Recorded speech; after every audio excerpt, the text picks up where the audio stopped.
और ये बड़ी खबर, बजट ब्रेकिंग थोड़ी देर में पेश होने जा रहा है। आपका बजट, हिंदुस्तान का बजट, हिंदुस्तान की आम जनता का बजट। निर्मला सीतारमण चौथी बार पेश करेंगी ये बजट, और ये बजट अपने आप में काफी अहम होगा ये माना जा रहा है, क्योंकि कोरोना काल में जो हालात खराब हुए, आर्थिक स्थिति बिगड़ी। बूस्टर बजट इसीलिए कहा जा रहा है कि हर वर्ग को, हर फील्ड को ये बूस्ट करेगा बजट। जैसा आपको समाचार 2 के भाग के माध्यम से पहले ही सूचित किया जा चुका है कि माननीय मंत्री जी द्वारा बजट प्रस्तुत किए जाने के पश्चात इसकी प्रतियां आपको मेंबर पोर्टल के माध्यम से उपलब्ध करा दी जाएगी। आपको यह भी सूचित किया जाता है कि माननीय वित्त मंत्री जी के बजट भाषण की प्रतियां हार्ड कॉपी के रूप में उपलब्ध कराई जाएगी। अतः बजट प्रस्तुत हो जाने के पश्चात सदस्य कृपया बजट भाषण की अपनी अपनी प्रति प्रकाशन फलक से ले सकते हैं। आइटम नंबर 1, माननीय मंत्री महोदय श्रीमती निर्मला सीतारमण जी।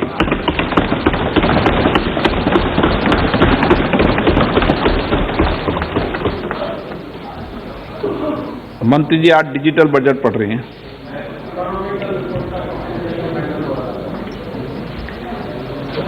ऑनरेबल स्पीकर,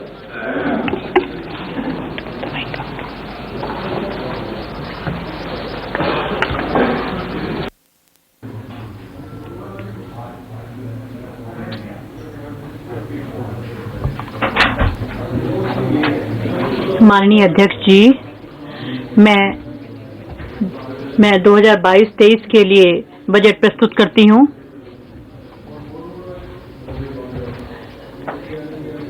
शुरू में ही मैं थोड़ा समय लेना चाहती हूँ। जिनको महामारी की वजह से मैं उनके लिए संवेदना व्यक्त करती हूँ, जिनको नुकसान झेलना पड़ा है और अर्थव्यवस्था की वसूली परिलक्षित होती है। हमारी अर्थव्यवस्था जो है वो मजबूती से उभरी है। चालू वित्त वर्ष में 9.2% की दर से जो सभी अर्थव्यवस्थाएं हैं उसमें हमारी अर्थव्यवस्था भी का भी महत्वपूर्ण स्थान है। मैं मानती हूँ कि ओमिक्रॉन की हमने दंश झेल रहे हैं और इसके आगे जिस गति से और वैक्सीनेशन अभियान चलाया जा रहा है उससे काफी लाभ मिला है और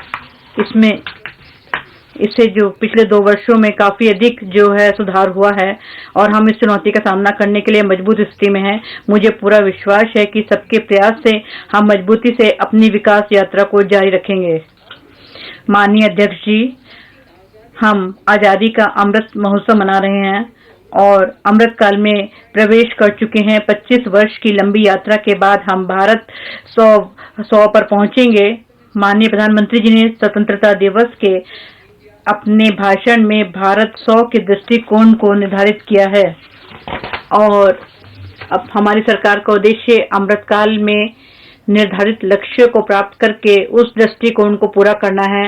अमृतकाल में निर्धारित लक्ष्य इस प्रकार हैं: सूक्ष्म आर्थिक स्तर, समग्र कल्याण पर जोर देते हुए व्यापक आर्थिक विकास में सहायता करना है, डिजिटल अर्थव्यवस्था, फिनेटेक, प्रौद्योगिकी समर्थित विकास, ऊर्जा परिवर्तन तथा जलवायु कार्य योजना को बढ़ावा देना है, सार्वजनिक पूंजी निवेश की सहायता से निजी निवेश आरंभ करने के प्रभावी चक्र से लोगों को निजी निवेश से सहायता उपलब्ध कराना है। वर्ष 2014 से हमारी सरकार नागरिकों, विशेष रूप से गरीबी तथा हाशिए पर रह रहे लोगों को सशक्त बनाने पर जोर देती रही है। इन उपायों से उन कार्यक्रमों को शामिल किया गया जिसमें लोगों को घर, बिजली, रसोई गैस तथा पानी मिला है। वित्तीय समावेशन तथा प्रत्यक्ष लाभ अंतरण को सुनिश्चित करने के लिए भी हमारे कार्यक्रम हैं। हम गरीबों की क्षमता को बढ़ाने के लिए सभी अवसरों का उपयोग करने के लिए प्रतिबद्ध हैं। हमारी सरकार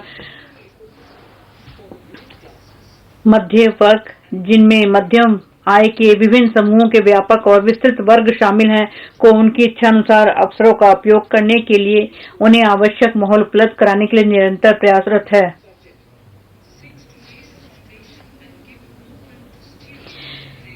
इस बजट में भारत 75 से भारत 100 तक के अमृतकाल में अगले 25 वर्ष में अर्थव्यवस्था को दिशा देने के लिए बुनियाद तैयार करने और उनकी रूपरेखा प्रस्तुत करने का प्रस्ताव किया है। इसमें 2021-22 के बजट में तैयार किए गए दृष्टिकोण को जारी रखा जाएगा। इसके मूलभूत सिद्धांत में वित्तीय विवरण, राजकोषीय स्थिति की पारदर्शिता शामिल है। इसमें सरकार के इरादे, ताकत और चुनौतियों को दर्शाया गया है। यह हमारा मार्गदर्शन करता रहेगा। गत वर्ष के बजट में की गई पहल में काफी प्रगति हुई है और उनके लिए इस वर्ष के बजट में भी पर्याप्त आवंटन किए गए हैं।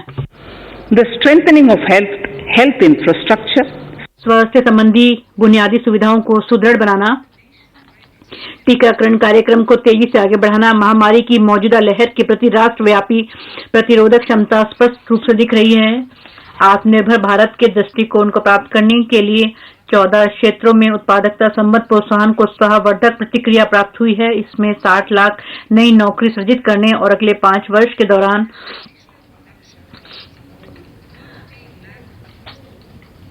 30 लाख अतिरिक्त नौकरी सृजित करने की क्षमता है।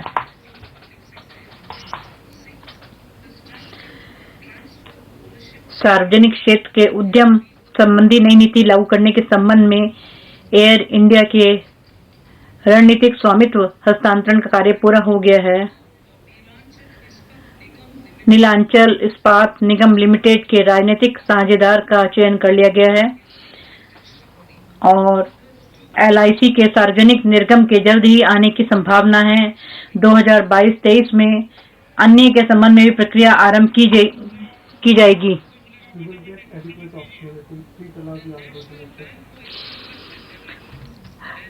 राष्ट्रीय अवसंरचना वित्त पोषण विकास बैंक नेफेड और राष्ट्रीय आस्ती पुनर्निर्माण कंपनी ने अपना कार्य शुरू कर दिया है। माननीय अध्यक्ष जी, बजट 2021-22 में सार्वजनिक निवेश या पूंजीगत व्यय के प्रावधान में बहुत अधिक वृद्धि की व्यवस्था की गई थी। पूरे वर्ष के दौरान माननीय प्रधानमंत्री जी ने इसके क्रियान्वयन का मार्गदर्शन किया है। इससे हमारे आर्थिक उत्थान को अत्यधिक लाभ मिलता रहा है।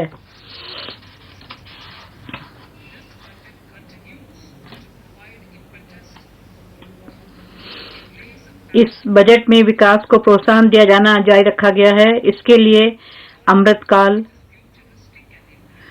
जो भविष्य के अनुरूप और समावेशी है, जिससे हमारे युवा, महिलाएं, किसान, अनुसूचित जनजाति को सीधे फायदा पहुंचेगा। और दूसरा, आधुनिक इंफ्रास्ट्रक्चर जो 100 सालों के भारत के लिए होगा और इससे बड़े सार्वजनिक निवेश समानांतर व्यवस्था की गई है और इससे पीएम गति शक्ति द्वारा निर्देशित किया जाएगा। इसे बहुविध दृष्टिकोण के साथ समन्वय से फायदा होगा। इस समानांतर ट्रैक पर आगे बढ़ते हुए हम निम्नलिखित 4 प्राथमिकताएं निर्धारित करते हैं। पीएम गति शक्ति, समावेशी विकास, उत्पादकता में वृद्धि एवं निवेश, उदीयमान अवसर, ऊर्जा परिवर्तन और जलवायु कार्य योजना। और चौथा, निवेशों का वित्त पोषण।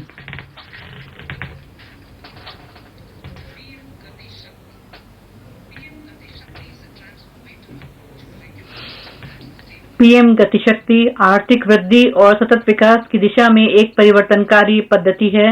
इस पद्धति का संचालन 7 इंजनों से होता है, जो कि इस प्रकार है: सड़क, रेलवे, एयरपोर्ट्स, पत्तन, सार्वजनिक परिवहन, जलमार्ग और लॉजिस्टिक अवसंरचना। ये 7 इंजन एक साथ मिलकर के अर्थव्यवस्था को आगे ले जाएंगे। इन इंजनों की सहायता करने में ऊर्जा पारेषण, IT संचार, भारी मात्रा में जल और जल निकास तथा सामाजिक अवसंरचनाएं अपनी पूरक भूमिका अदा करती है। अतः इस उपागम को स्वच्छ ऊर्जा और सबका प्रयास, जो कि केंद्र सरकार, राज्य सरकार और निजी क्षेत्रों का मिला जुला प्रयास होता है, ये शक्ति मिलती है, जिसके परिणाम स्वरूप भारी तादाद में नौकरियां पैदा हो सकती हैं और सभी के लिए, विशेष तौर पर युवकों के लिए उद्यम के अवसर पैदा हो सकते हैं। पीएम गति शक्ति राष्ट्रीय मास्टर योजना। पीएम गति शक्ति राष्ट्रीय मास्टर योजना में आर्थिक परिवर्तन के साथ इंजन निर्बाध बहुविध कनेक्टिविटी और लॉजिस्टिक क्षमता दक्षता शक्ति है। इसमें गति शक्ति मास्टर प्लान के अनुसार राज्य सरकारों द्वारा तैयार इंफ्रास्ट्रक्चर भी शामिल होंगे। इसका ध्यान प्लानिंग, नमूनमेशी तरीकों से वित्त पोषण, प्रौद्योगिकी के उपयोग और अधिक तेजी से क्रियान्वयन पर केंद्रित होगा। राष्ट्रीय इंफ्रास्ट्रक्चर पाइपलाइन में इन 7 इंजनों से संबंधित परियोजनाएं पीएम गतिशक्ति फ्रेमवर्क के साथ जोड़ी जाएंगी। मास्टर प्लान की खासियत विश्व स्तरीय आधुनिक इंफ्रास्ट्रक्चर और लोगों और वस्तुओं दोनों के मूवमेंट के विभिन्न माध्यमों, परियोजनाओं के लोकेशन के बीच लॉजिस्टिक्स समन्वय करना होगा। इससे उत्पादकता को बढ़ाने, आर्थिक वृद्धि और विकास में तेजी लाने में मदद मिलेगी। सड़क परिवहन वर्ष 2022-23 में एक्सप्रेस मार्ग के लिए पीएम गतिशक्ति मास्टर प्लान का प्रतिपादन किया जाएगा ताकि लोगों और वस्तुओं को अधिक तेजी से मूवमेंट हो सके। 2022-23 में राष्ट्रीय राजमार्ग नेटवर्क में 25,000 किलोमीटर जोड़े जाएंगे। वित्त पोषण के नवोन्मेषी तरीकों से 20,000 करोड़ रुपए जुटाए जाएंगे ताकि सार्वजनिक संसाधनों का संपूर्ण किया जा सके। वस्तुओं और लोगों का निर्बाध बहुविध मूवमेंट, सभी माध्यमों के ऑपरेटरों को data exchange, application programming interface के लिए अभिकल्पित एकीकृत लॉजिस्टिक्स इंटरफेस प्लेटफॉर्म पर लाया जाएगा। इससे विभिन्न माध्यमों के जरिए वस्तुओं कुशल मूवमेंट, लॉजिस्टिक्स लागत और समय कम करने, यथा समय इन्वेंट्री मैनेजमेंट में सहायता करने, उबाऊ दस्तावेजीकरण को दूर करने में मदद मिलेगी। सबसे महत्वपूर्ण, इसमें सभी हितधारकों को रियल टाइम सूचना उपलब्ध होगी और अंतर्राष्ट्रीय प्रतिस्पर्धा में सुधार होगा। यात्रियों की निर्विघ्न यात्रा के लिए सामान को लाने ले जाने के लिए ओपन स्रोत की सुविधा भी दी जाएगी। वर्ष 2022-23 में पीपीपी पद्धति में 4 स्थानों पर मल्टी मॉडल लॉजिस्टिक पार्क को आरंभ करने के लिए संविदाएं की जाएंगी। रेलवे पार्सलों में निर्विघ्न आवाजाही की सुविधा उपलब्ध कराने के लिए डॉक और रेलवे को जोड़ने में अग्रणी भूमिका निभाने के साथ साथ रेलवे छोटे किसानों, लघु और मध्यम उद्यमों के लिए नए उत्पाद और कार्यकुशल लॉजिस्टिक सेवाएं विकसित करेगा। स्थानीय कारोबार आपूर्ति श्रृंखला के लिए एक स्थान एक उत्पाद की अवधारणा को लोकप्रिय बनाया जाएगा।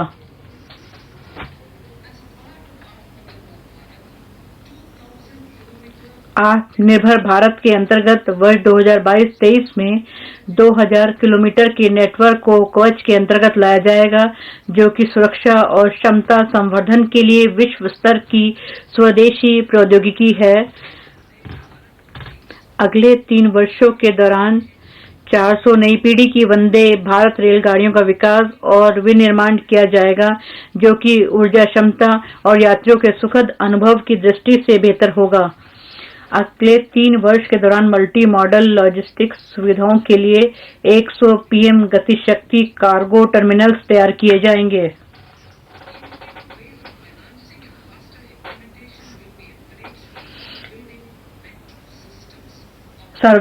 बड़े पैमाने पर यथोचित प्रकार के मेट्रो सिस्टम के निर्माण के लिए वित्त पोषण, इसके तीव्र क्रियान्वयन के नए तरीकों को प्रोत्साहित किया जाएगा। सार्वजनिक शहरी परिवहन और रेलवे स्टेशनों के बीच मल्टी मॉडल कनेक्टिविटी के लिए प्राथमिकता के आधार पर सुविधा प्रदान की जाएगी। मेट्रो सिस्टम के डिजाइन, जिसमें सिविल स्ट्रक्चर भी आते हैं, में पुनः सुधार किया जाएगा। उसको भारतीय परिस्थितियों और आवश्यकताओं के अनुसार मानक स्तर पर बनाया जाएगा, जैसा कि दुर्गम पहाड़ी क्षेत्रों में परंपरागत सड़कों के विकल्प जो कि पर्यावरण की दृष्टि से टिकाऊ हों, उसको वरीयता दी जा रही है। पीपीपी मोड के अंतर्गत एक राष्ट्रीय रोपवे विकास कार्यक्रम चलाया जाएगा। इसका उद्देश्य कनेक्टिविटी में सुधार लाना है और आने जाने वाले लोगों के लिए सुविधा प्रदान करना है, जो कि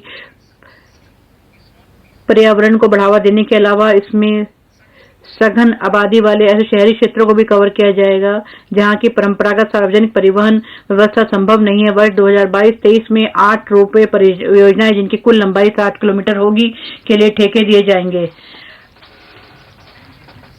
अवसंरचना परियोजनाओं के लिए क्षमता निर्माण आयोग की तकनीकी सहायता से केंद्रीय मंत्रालयों, राज्य सरकारों, उनकी इंफ्रा एजेंसियों की कार्यक्षमता में सुधार आएगा। इससे पीएम गतिशक्ति अवसंरचना परियोजनाओं के नियोजन, डिजाइन, फाइनेंसिंग और क्रियान्वयन प्रबंधन की क्षमता में वृद्धि हो सकेगी। समावेशी विकास रबी 2021-22 में गेहूं की खरीद और खरीफ 2021-22 में धान की अनुमानित खरीद में 163 लाख किसानों से 1208 लाख मैट्रिक टन गेहूं और धान होगा।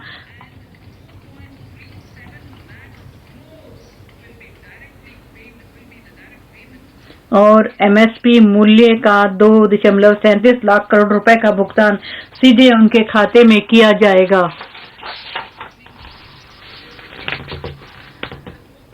देश भर में रसायन मुक्त प्राकृतिक खेती को बढ़ावा दिया जाएगा, जिसके प्रथम चरण में गंगा नदी के 5 किलोमीटर चौड़े कॉरिडोर्स में आने वाले किसानों की जमीनों पर विशेष ध्यान दिया जाएगा। वर्ष 2023 को राष्ट्रीय कदम वर्ष के रूप में घोषित किया गया है।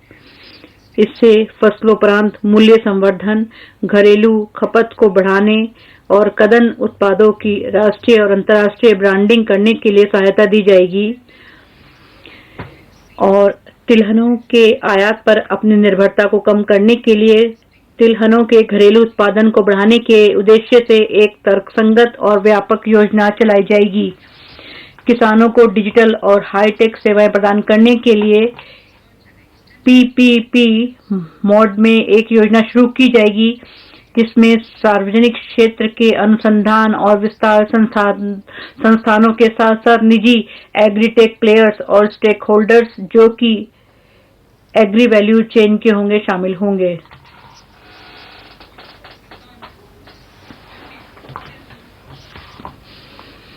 कृषि फसलों का आकलन करने, भू दस्तावेजों का डिजिटलाइजेशन, कीटनाशियों का छिड़काव करने, पोषक तत्वों के लिए किसान ड्रोन्स के प्रयोग को बढ़ावा दिया जाएगा।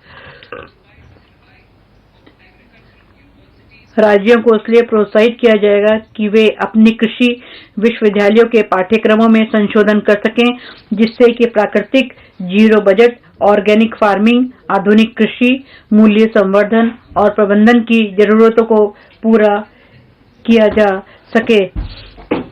मिश्रित पूंजी युक्त एक कोष जो कि सहनिवेश मॉडल के अंतर्गत तैयार किया होगा के लिए नाबार्ड से सहायता प्रदान की जाएगी। इसका उद्देश्य कृषि और ग्रामीण उद्यमों के लिए स्टार्टअप्स जो कि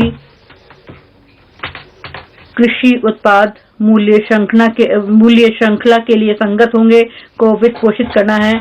इन स्टार्टअप्स के क्रियाकलापों में अन्य बातों के अलावा एफपीओ की सहायता, कृषि स्तर पर किराया आधार पर किसानों को विकेंद्रीकृत मशीनरी उपलब्ध कराना, प्रौद्योगिकी जिनमें आईटी आधारित समर्थन शामिल है कार्य आएंगे। 44,605 करोड़ रुपए की अनुमानित लागत से केन बेतवा लिंक परियोजनाओं को लागू किया जाएगा। इस योजना का उद्देश्य 9.8 लाख हेक्टेयर कृषि भूमि में सिंचाई की सुविधा उपलब्ध कराना, 62 लाख लोगों के लिए पेयजल की आपूर्ति करना, 103 मेगावाट हाइड्रो और 27 मेगावाट सौर ऊर्जा का उत्पादन करना है। इन परियोजनाओं के लिए संशोधित अनुमान 2021-22 में 4300 करोड़ रुपए, 2022-23 में 1400 करोड़ रुपए का आवंटन किया गया है। Honorable Speaker, sir. माननीय अध्यक्ष महोदय, ड्राफ्ट डीपीआर 5 रिवर लिंक्स दमन गंगा पिंजाल, पार तापी नर्मदा, गोदावरी कृष्णा, कृष्णा पेन्नार और पेन्नार कावेरी के ड्राफ्ट अंतिम रूप दे दिए गए हैं। एक बार लाभ अनुभोगी राज्यों में इस पर सहमति हो जाएगी तो केंद्र सरकार इनके कार्यान्वयन के लिए सहायता जारी करेगी। उन किसानों के लिए जो फलों और सब्जियों की उपयुक्त किस्म को अपनाने के लिए और उत्पादन और फसल कटाई को यथोचित तकनीक का प्रयोग करने के लिए किसानों की सहायता हेतु हमारी सरकार राज्य सरकारों की भागीदारी से एक व्यापक पैकेज तैयार करेगी। एमएसएमई, उद्यम, ई श्रम, एनसीएस और असीम पोर्टल्स को आपस में जोड़ा जाएगा। इनके दायरे को भी बढ़ाया जाएगा। अब ऐसे पोर्टल के रूप में काम करेंगे जिनमें लाइव ऑर्गेनिक डेटाबेस होंगे और ये G2C, B2C और B2B सेवाएं प्रदान करेंगे। इन सेवाओं को क्रेडिट सुविधा, कौशल विकास और भर्ती से जोड़ा जाएगा और इनका उद्देश्य अर्थव्यवस्था को और अधिक सरल बनाना और सभी के लिए उद्यम परक अवसर बढ़ाना होगा। Emergency credit line guarantee scheme, इसके तहत 130 लाख से अधिक एमएसएमई को अत्यंत जरूरी और अतिरिक्त ऋण प्रदान किया जाएगा। इससे उनको इस महामारी के प्रतिकूल प्रभाव से राहत मिलने में मदद मिलेगी। हॉस्पिटैलिटी और इससे संबंधित सेवाओं, विशेषकर जो कि सूक्ष्म और लघु उपक्रमों के द्वारा दी जाती हैं, को अभी भी महामारी के पूर्व के स्तर तक अपने कारोबार को ले जाना है। इन संदर्भों पर विचार करने के पश्चात ECLGS को मार्च 23 तक बढ़ाया जाएगा और इसके गारंटी के दायरे को 50,000 करोड़ रुपए से बढ़ाकर कुल 5 लाख करोड़ रुपए तक कर दिया गया है।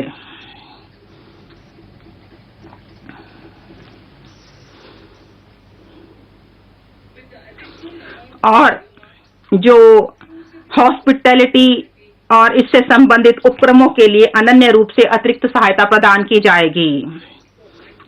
Credit guarantee trust for micro and small enterprises CGTMSE scheme को पुनर्जीवित किया जाएगा और अपेक्षित धन लगाया जाएगा।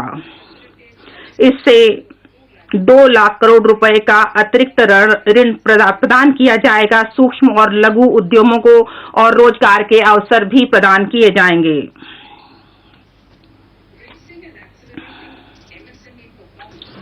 Raising and accelerating MSME performance को 6,000 करोड़ रुपए के 5 वर्षों में प्रोग्राम को से शुरू किया जाएगा और इससे MSME क्षेत्र को और अधिक प्रतिशोधन क्षमता से युक्त, प्रतिस्पर्धात्मक और सक्षम बनाया जाएगा। कौशल विकास कार्यक्रमों और उद्योगों के लिए भागीदारी को नई दिशा दी जाएगी, जिससे कि कुशलता के आयामों को लगातार बढ़ाया जाएगा और इनसे स्थायित्व और रोजगार की क्षमता भी बढ़ेगी। और जहां तक digital ecosystem for skilling and livelihood EDHS tech e portal का सवाल है, इसको भी शुरू किया जाएगा। इसका उद्देश्य नागरिकों को इस प्रकार से सशक्त बनाना है कि वे ऑनलाइन ट्रेडिंग के माध्यम से अपनी कुशलता का विकास कर सकें, फिर से हासिल कर सके और अपनी कुशलता का उन्नयन कर सकें। इसके तहत ड्रोन शक्ति को अलग अलग एप्लीकेशंस के माध्यम से सेवाओं के लिए तैयार किया जाएगा। जहां तक सारे राज्यों में कुछ ITI का संबंध है और उसके तहत अनेक अपेक्षित पाठ्यक्रमों को शुरू किया जाएगा। इस महामारी से बाध्य होकर स्कूल को बंद किए जाने के कारण हमारे बच्चे, विशेषकर ग्रामीण क्षेत्रों से आने वाले और जो अनुसूचित जातियों और अनुसूचित जनजातियों तथा अन्य पिछड़े वर्गों के हमारे छात्र हैं, उनको 2 वर्षों की औपचारिक शिक्षा से वंचित होना पड़ा। अधिकतर ये बच्चे सरकारी स्कूलों में पढ़ते हैं। हम अनुपूरक शिक्षण दिए जाने और शिक्षा हेतु एक उत्थानशील तंत्र तैयार करने की जरूरत को स्वीकार करते हैं। इस उद्देश्य से एक क्लास, एक टीवी चैनल कार्यक्रमों को 12 टीवी चैनलों से बढ़ाकर 200 टीवी चैनलों तक पहुंचाया जाएगा। इससे सभी राज्यों को अनुपूरक शिक्षा प्रदान करने में सहायता मिलेगी, जो क्षेत्रीय भाषाओं में 1 से लेकर 12 कक्षा तक छात्रों को उपलब्ध कराई जाएगी।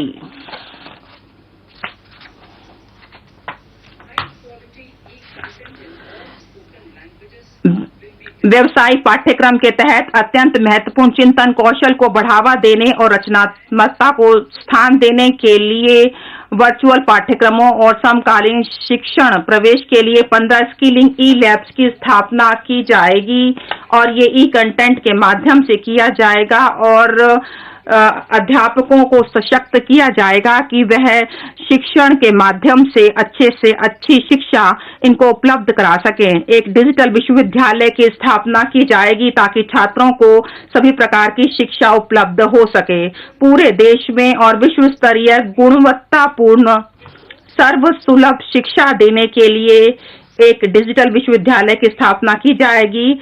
यह अलग अलग भारतीय भाषाओं में उपलब्ध होगी और आईटी फॉर्म्स में होगी, और जो विश्वविद्यालय है वह हमारे नेटवर्क आधारित हब स्पोक मॉडल पर बनाया जाएगा, जिसमें हब भवन अत्याधुनिक आईसीटी विशेषज्ञता से युक्त होंगे। देश के सर्वश्रेष्ठ सार्वजनिक विश्वविद्यालय और संस्थान हब स्पोक के नेटवर्क के रूप में सहयोग करेंगे। जहां तक नेशनल डिजिटल हेल्थ इकोसिस्टम के लिए एक ओपन प्लेटफॉर्म चालू किया जाएगा। इसमें चिकित्सा कर्मियों एवं स्वास्थ्य सुविधाओं, अद्वितीय स्वास्थ्य पहचान, कंसेंट फ्रेमवर्क और सभी के लिए स्वास्थ्य सुविधाओं की उपलब्धता को डिजिटल रूप से दर्ज किया जाएगा। इस महामारी ने सभी आयु वर्ग के लोगों में मानसिक स्वास्थ्य की समस्या बढ़ा दी है। गुणवत्तापरक मानसिक स्वास्थ्य परामर्श एवं देखभाल सेवाओं तक बेहतर पहुंच को स्थापित करने के लिए एक नेशनल टेलीमेंटल हेल्थ प्रोग्राम शुरू किया जाएगा। इसमें 23 उत्कृष्ट टेलीमेंटल हेल्थ सेंटर्स का एक नेटवर्क होगा, जिसमें NIMHANS का एक नोडल सेंटर के रूप में काम करेगा और international institute for information technology Bangalore तकनीकी सहायता उपलब्ध कराएगा। नारी शक्ति को हमारे उज्जवल भविष्य के लिए एक अग्रदूत के रूप में महत्व दिए जाने की बात को स्वीकार करते हुए इस अमृत काल के दौरान हमारी सरकार ने महिला एवं बाल कल्याण विकास मंत्रालय की योजनाओं को पुनर्जीवित किया है। तदनुसार 3 योजनाएं यथा मिशन शक्ति, मिशन वात्सल्य, सक्षम आंगनबाड़ी और पोषण 2.0 को शुरू किया जाएगा, जिससे कि महिलाओं और बच्चों को समेकित लाभ मिल सके। सक्षम आंगनवाड़ियां नई जनरेशन की आंगनवाड़ियां हैं, जिनके तहत बेहतर बुनियादी सुविधा और श्रव्य व दृश्य सहायता मौजूद है और उनको स्वच्छ ऊर्जा से संपन्न भी किया जाएगा ताकि बच्चों के प्रारंभिक विकास में सहायता मिल सके। 2 लाख आंगनबाड़ियों को सक्षम आंगनबाड़ी के रूप में उन्नत किया जाएगा। हर घर नल से जल के अंतर्गत इस समय 8.7 करोड़ परिवारों को कवर किया गया है, जिसमें 2 वर्षों से नल का पानी उपलब्ध करवाया गया है 5.5 करोड़ परिवारों को।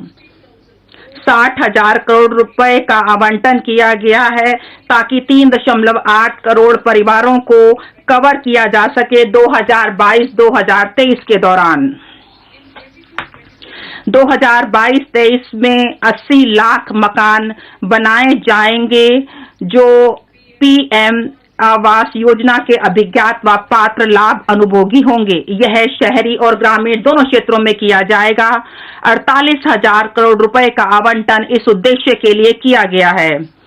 केंद्र सरकार शहरी क्षेत्रों में मध्यम आय वर्ग और आर्थिक रूप से कमजोर वर्गों के लिए सस्ते मकान को बढ़ावा देने के उद्देश्य से और जो भी गरीब लोग हैं शहरी क्षेत्रों में रह रहे हैं उनके लिए भी हम काम करेंगे। हम वित्तीय क्षेत्र के भी नियामकों के साथ मिलकर काम करेंगे जिससे कि पूंजी सुलभ हो सके और मध्यस्थता पर आने वाले खर्च में कमी की जा सके।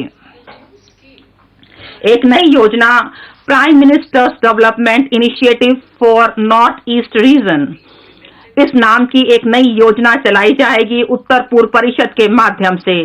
इसमें पीएम गति शक्ति की भावना के अनुरूप उत्तर पूर्व की जरूरत के अनुसार बुनियादी सुविधाओं और सामाजिक विकास की परियोजनाओं के लिए वित्त पोषण किया जाएगा। इससे युवकों और महिलाओं के अलग अलग क्षेत्रों में जो आजीविका संबंधी क्रियाकलाप हैं उनको सुलभ कराया जा सकेगा और अंतर को पाटा जाएगा। और कोई भी केंद्रीय राज्य सरकार या हमारी जो केंद्र सरकार है यह वर्तमान योजनाओं का विकल्प नहीं होंगी, जबकि केंद्रीय मंत्रालय अपनी परियोजनाओं को ला सकते हैं। 1500 करोड़ रुपए का प्रारंभिक आवंटन किया जा रहा है। इन परियोजनाओं की प्रारंभिक सूची में अनुबंध 1 में, जो कि मेरे अभिभाषण में दी गई हैं।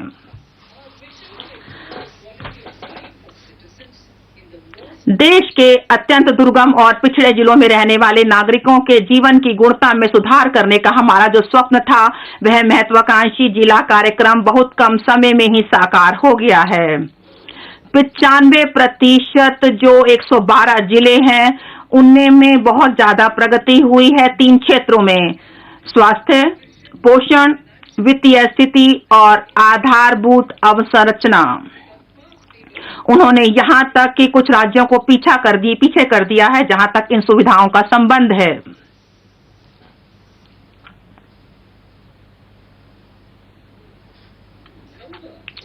हालांकि इन जिलों के कुछ ब्लॉक्स अभी भी पिछड़े हुए हैं। 2022-23 में इस कार्यक्रम के अंतर्गत इन जिलों के ऐसे ही ब्लॉक्स पर ध्यान दिया जाएगा। सीमावर्ती गांव, जहां की जनसंख्या बहुत ही छिटपुट है, उनकी कनेक्टिविटी और बुनियादी सुविधाएं भी बहुत ही सीमित हैं। विकास के लाभ से जो वंचित रह गए हैं, उत्तरीय सीमा के ऐसे ही गांवों को इस नए वाइब्रेंट विलेजेस कार्यक्रम के अंतर्गत शामिल किया जाएगा। यहाँ के क्रियाकलापों में गांव की बुनियादी सुविधाओं, आवास, पर्यटन केंद्रों, सड़क संपर्क, विकेंद्रित नवीकरण ऊर्जा की व्यवस्था है। दूरदर्शन और शिक्षण चैनलों के लिए डायरेक्ट टू होम एक्सेस की व्यवस्था और आजीविका सृजन के लिए सहायता दी जाएगी। इन क्रियाकलापों के लिए अतिरिक्त धन उपलब्ध कराया जाएगा। वर्तमान योजनाओं को एक में मिला लिया जाएगा। हम उनके परिणामों की विवेचना करेंगे और उनको लगातार मॉनिटर भी करेंगे। 2022 में 100% 1.5 लाख डाकघरों में कोर बैंकिंग सिस्टम चालू हो जाएगा, जिससे फाइनेंशियल इंक्लूजन संभव होगा और नेट बैंकिंग के माध्यम से अपना खाता देखा जा सकेगा। यहाँ मोबाइल बैंकिंग होगी और एटीएम की सुविधा भी होगी और डाकघर के खाते से बैंक खाते के बीच बैंक का और पैसे का ऑनलाइन अंतरण भी हो जाएगा। इससे विशेष तौर पर ग्रामीण क्षेत्रों में रहने वाले किसानों और वरिष्ठ नागरिकों के लिए इंटरऑपरेबिलिटी और फाइनेंशियल इंक्लूजन की सुविधा उपलब्ध होगी। माननीय अध्यक्ष महोदय, हाल ही के वर्षों में देश में डिजिटल बैंकिंग, डिजिटल पेमेंट्स और फिनटेक जैसे अभिनव कार्यों में तेजी से वृद्धि हुई है। सरकार इन क्षेत्रों को लगातार प्रोत्साहित कर रही है, जिससे कि डिजिटल बैंकिंग का लाभ यूजर जो देश के कोने कोने में फैले यूजर फ्रेंडली ढंग से लोगों तक पहुंचाया जा सके। इस लक्ष्य की ओर अग्रसर होते हुए और अपनी स्वतंत्रता का 75 वर्ष मनाते हुए यह प्रस्ताव किया जा रहा है कि 75 जिलों में 75 डिजिटल बैंकिंग यूनिट अनुसूचित वाणिज्यिक बैंकों के द्वारा स्थापित किए जाएंगे। डिजिटल पेमेंट इकोसिस्टम, जो कि पिछले बजट के लिए था, वह 2022-23 में भी जारी रहेगा और इससे हमें डिजिटल पेमेंट्स को और अधिक अपनाने के लिए प्रोत्साहित किया जा सकेगा। इसके तहत पेमेंट प्लेटफॉर्म के प्रयोग को बढ़ावा दिए जाने पर ध्यान दिया जाएगा, जो इकोनॉमिकल और यूजर फ्रेंडली होता है। महोदय, मैं अगली बात पर अब बढ़ती हूँ। हमने हाल ही के वर्षों में देखा है कि 25,000 से अधिक अनुपालनों को कम कर दिया गया है और 1,486 संघीय कानूनों को खत्म कर दिया गया है। हमारी सरकार की यह प्रतिबद्धता को दर्शाती है। Minimum government and maximum governance की यह सरकार की जो मजबूत प्रतिबद्धता है उसको दर्शाती है। इसके तहत हमने काम किया है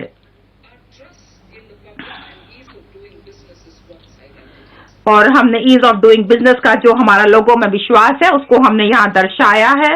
अब जो ईज ऑफ डूइंग बिजनेस है और 2.0 और ईज ऑफ लिविंग के दूसरे चरण को शुरू किया जाएगा। हम पूंजी की उत्पादक क्षमता और मानव संसाधन में सुधार लाने के लिए अपने प्रयास में राइट टू नो के स्थान पर राइट टू नो के सिद्धांत का और साथ ही साथ विश्वास आधारित शासन के सिद्धांतों का पालन करेंगे। और इसमें आईटी सेतुओं के माध्यम से केंद्र और राज्य स्तरीय व्यवस्था के संयोजन, नागरिक केंद्रित सुविधाओं के लिए सिंगल पॉइंट एक्सेस और मानवीकरण तथा पारस्परिक व्यापक अनुपालन के समापन में निर्धारित होगी, ताकि हम इन सभी सुविधाओं को ठीक किया जा सके और इसके लिए हम नागरिकों की ज्यादा से ज्यादा सहायता लेंगे। महोदय, एक सिंगल विंडो पोर्टल परिवेश जो कि सिंगल विंडो पोर्टल था, इसे 2018 में शुरू किया गया था। इससे अनुमोदन के लिए अपेक्षित समय में पर्याप्त कमी की जा सकी है। इस पोर्टल के दायरे को अब और बढ़ाने का हमने विचार किया है, जिससे कि आवेदक जानकारी प्राप्त कर सकें। इकाइयों की अवस्थिति के आधार पर विशेष प्रकार के अनुमोदनों के बारे में जानकारी दी जाएगी और 4 जो अप्रूवल होते हैं उसे एक फॉर्म के माध्यम से दिया जाएगा और centralised processing centre green CPC green के माध्यम से ट्रैकिंग की जा सकेगी।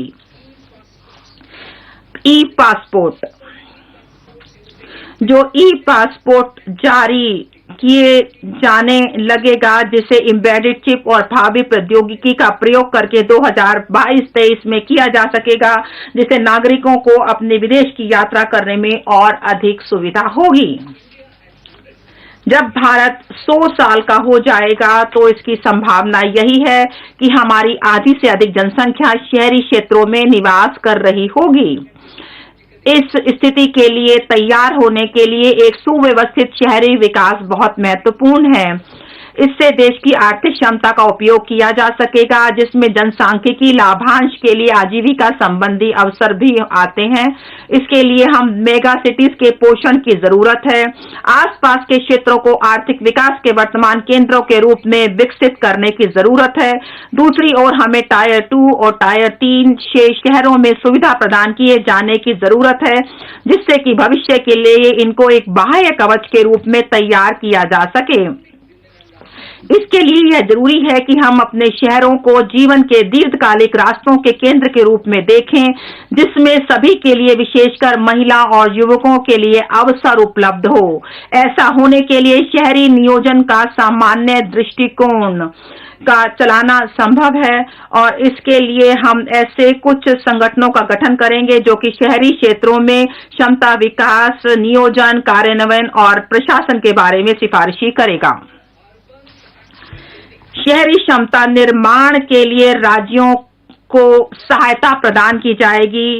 भवन संबंधी उपनियमों के आधुनिकीकरण, टाउन नियोजन योजनाएं, परिवहन उन्मुखी विकास लागू किया जाएगा। इससे जन परिवहन व्यवस्थाओं के साथ लोगों के रहने और निकटता से कार्य करने संबंधी सुधार होंगे। सार्वजनिक परिवहन परियोजनाओं और अमृत योजनाओं के लिए दी जाने वाली केंद्र सरकार की वित्तीय सहायता का लाभ टीओडी और टीपीएस के माध्यम से राज्यों को किया जाएगा।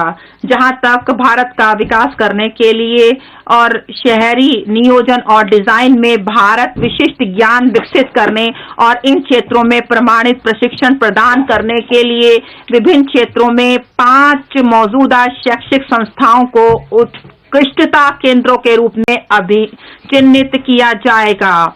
इन केंद्रों को प्रत्येक के लिए 250 करोड़ रुपए की दाय निधि प्रदान की जाएगी। इसके अतिरिक्त अखिल भारतीय तकनीकी शिक्षा परिषद पाठ्यक्रम गुणवत्ता सुधारने तथा अन्य संस्थाओं में शहरी नियोजन पाठ्यक्रमों की सुलभता के लिए अग्रणी की भूमिका निभाएगी। हम शहरी क्षेत्रों में सार्वजनिक परिवहन के उपयोग के रूपांतरण को बढ़ावा देंगे। इसे स्वच्छ तकनीकी और शासन समाधानों, विशेष शून्य जीवाश्म ईंधन नीति और ईवी वाहनों के साथ आवागमन जोन द्वारा संपूरित किया जाएगा।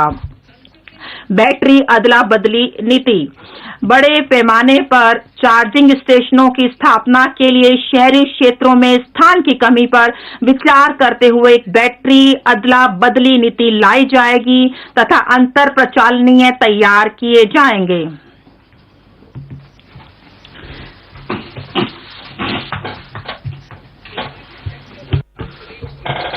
निजी क्षेत्र को एक सेवा के रूप में बैटरी अथवा ऊर्जा के लिए धारणीय और नव प्रवर्तनकारी व्यवसाय मॉडल विकसित करने के लिए प्रोत्साहित किया जाएगा। इससे ईवी पारितंत्र की प्रभावकारिता में सुधार होगा। भू संसाधनों का प्रभावी उपयोग एक सख्त अनिवार्यता है। राज्यों को अभिलेखों के आईटी आधारित प्रबंधन को सुकर और कारगर बनाने के लिए unique land parcel identification number अपनाने के लिए प्रोत्साहित किया जाएगा। अनुसूची 8 की भाषाओं में से किसी में भू अभिलेखों के लिप्यांतरण संबंधी सुविधा भी शुरू की जाएगी। एक राष्ट्र एक रजिस्ट्रीकरण सॉफ्टवेयर के साथ national genetic document registration system के अंगीकरण अथवा लिंकेज को रजिस्ट्रीकरण के लिए समरूप प्रक्रिया और विलेखों और दस्तावेजों के कहीं भी रजिस्ट्रीकरण को एक विकल्प के रूप में बढ़ावा दिया जाएगा। दिवाला और शोधन अक्षमता संहिता समाधान प्रक्रिया की प्रभावकारिता को बढ़ाने तथा सीमा पार दिवाला समाधान को सुकर बनाने के लिए इस संहिता में आवश्यक संशोधन किए जाएंगे। त्वरित कॉरपोरेट समापन। नई कंपनियों के त्वरित रजिस्ट्रीकरण के लिए अनेक आईटी आधारित तंत्र स्थापित किए गए हैं।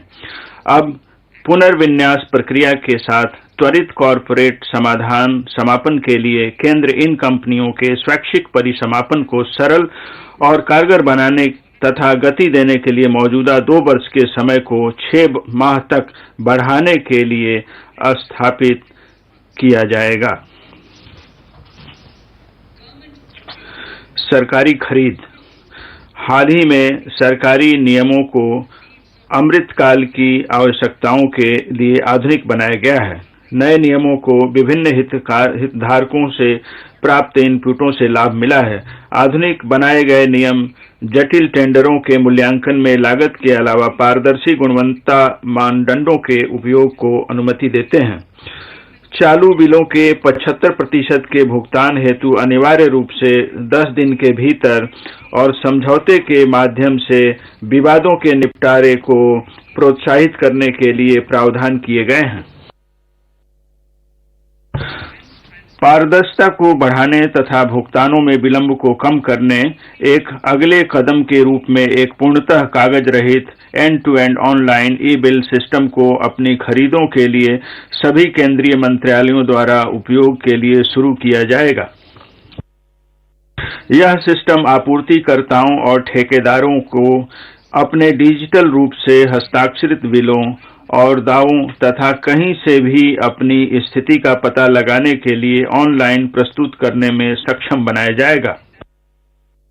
सप्लायरों और कार्य ठेकेदारों के लिए अप्रत्यक्ष लागत को कम करने के लिए बैंक गारंटी के लिए एक विकल्प के रूप में प्रतिभू बॉन्डों को सरकारी खरीदों में स्वीकार्य बनाएगा। व्यवसाय जैसे स्वर्ण आयात भी इसको उपयोगी पा सकेंगे। IRDAI ने बीमा कंपनियों द्वारा प्रतिभू बॉन्डों को जारी करने के लिए रूपरेखा बनाई है। ABGC प्रोत्साहन कार्यबल। एनिमेशन, विजुअल इफेक्ट्स, गेमिंग और कॉमिक्स सेक्टर युवाओं को रोजगार के लिए बड़ी संभावना प्रदान करता है।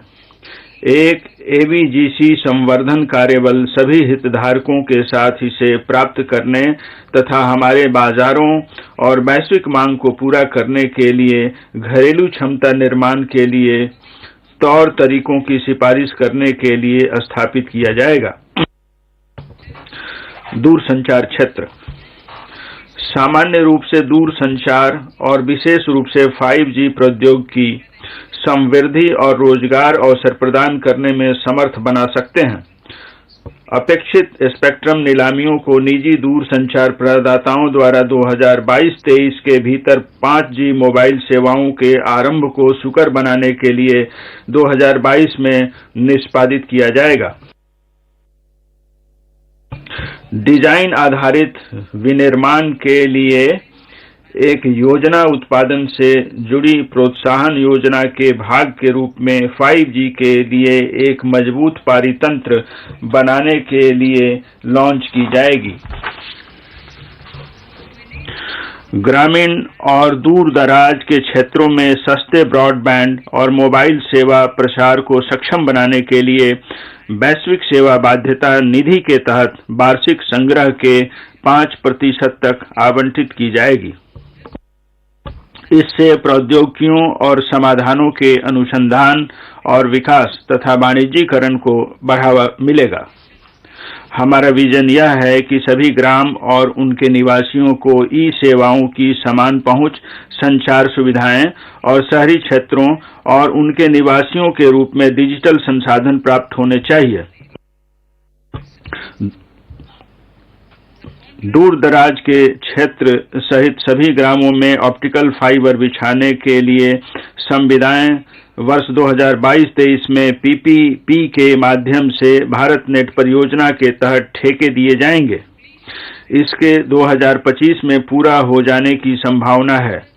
ऑप्टिकल फाइबर के बेहतर तथा अधिक प्रभावी उपयोग को समर्थ बनाने के लिए उपाय किए जाएंगे। निर्यात संवर्धन।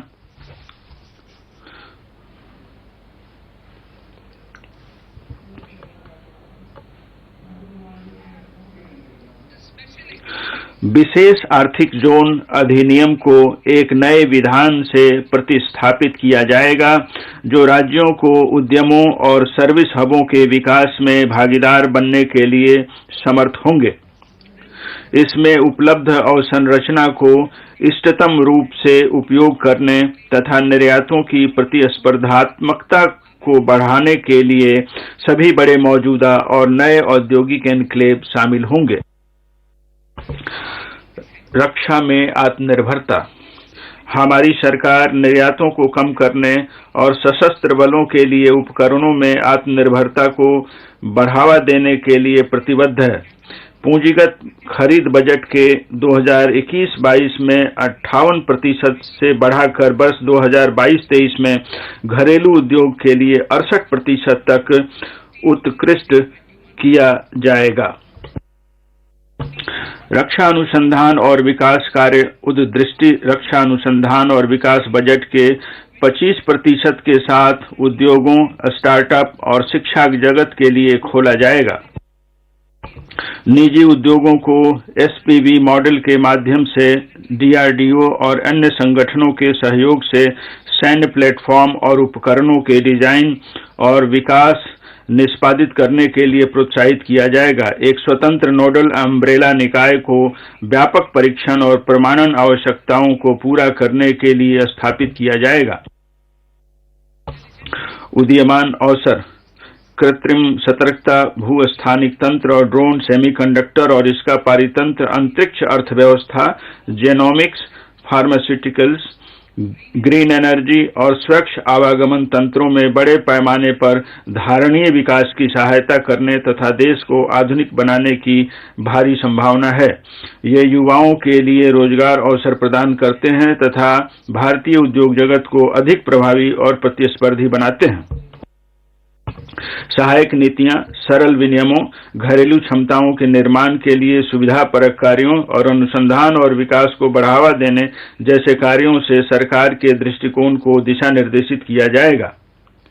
इन उदीयमान अवसरों में अनुसंधान एवं विकास कार्य के लिए शिक्षा जगत, उद्योग और सार्वजनिक संस्थाओं के बीच सहयोग के प्रयासों के अलावा सरकारी अंशदान प्रदान किया जाएगा। ऊर्जा संक्रमण और जलवायु परक कार्य। जलवायु परिवर्तन के जोखिम सबसे बड़ी बाहरी नकारात्मकताएं हैं जो भारत तथा अन्य देशों को प्रभावित करती हैं। जैसा कि माननीय प्रधानमंत्री जी ने विगत नवंबर में ग्लासगो में संपन्न हुए COP26 शिखर सम्मेलन में कहा था, आज किसकी आवश्यकता है यह ध्यान देने योग्य है और अविवेकी तथा विनाशकारी उपभोग की बजाय उपयोग पर विचार करना है। पंचामृत में यथा प्रतिपादित निम्न कार्बन विकास रणनीति को उन्होंने घोषित की धारणीय विकास के प्रति हमारी सरकार की दृढ़ कटिबद्धता का एक महत्वपूर्ण प्रदर्शन है। यह रणनीति रोजगार के बड़े अवसर खोलती है और देश को धारणीय विकास के मार्ग पर ले जाएगी। तदनुसार इस बजट में अनेक अल्पकालिक और दीर्घकालिक कार्य प्रस्तावित हैं। सौर ऊर्जा 2030 तक संस्थापित और क्षमता के 280 GW के महत्वाकांक्षी लक्ष्य के लिए घरेलू विनिर्माण को सुविधा प्रदान करने के लिए सौर PV मॉड्यूलों के लिए पॉलीसिलिकॉन से पूर्णतः समेकित विनिर्माण एककों के लिए प्राथमिकता के साथ उच्च प्रभावी मॉड्यूलों के विनिर्माण के लिए उत्पादन से जुड़े प्रोत्साहन हेतु 19,500 करोड़ रुपए का अतिरिक्त आवंटन किया जाएगा।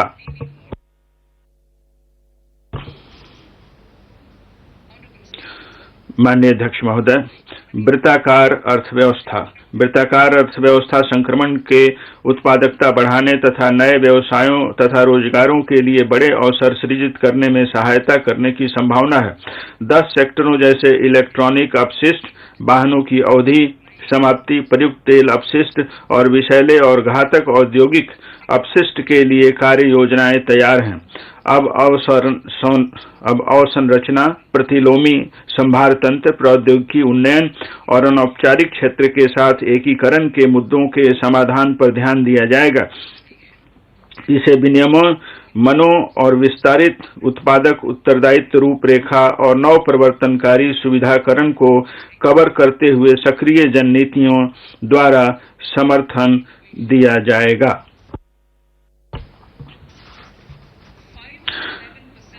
5 से 7% बायोमास पेलेट को थर्मल पावर प्लांटों में जलाया जाएगा, जिससे प्रति वर्ष 38 MMT कार्बन डाइऑक्साइड की बचत होगी।